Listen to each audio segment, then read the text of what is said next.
அப்பா இப்படிலாம் பார்த்து ரொம்ப நாள் ஆச்சுங்க. இப்போ நம்ம பார்க்குறது வந்து செஞ்சி சங்கராபாரணி ஆற்றோட ஒரு துணையாறு. இது தொண்டியாறு அப்படின்னு சொல்லுவாங்க.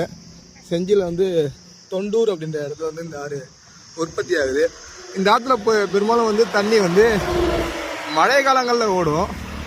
ஆனால் இப்போ பார்த்தீங்கன்னா வந்து ஆகஸ்ட்டில் தண்ணி ஓடுது. தொடர்ந்து ஒரு வாரமாக நல்ல மழை செஞ்சில், அதனால் இந்த ஆற்றுல திடீர்னு வந்து தண்ணி ஓடிட்டுருக்கு. பார்க்க நல்லா இருக்குது. ஏதோ உங்களுக்கு இந்த தண்ணியெல்லாம் வீடு டேமுக்கு தான் போகும். அந்த பக்கம் போய் பார்க்கலாம். இந்த பக்கம் நல்லா தெரியுது, தண்ணி நல்லா வேகமாக ஓடுது. இந்த பக்கம்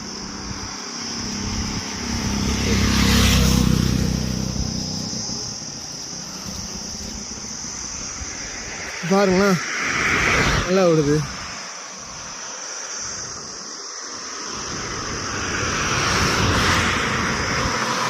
இந்த தண்ணி எல்லாமே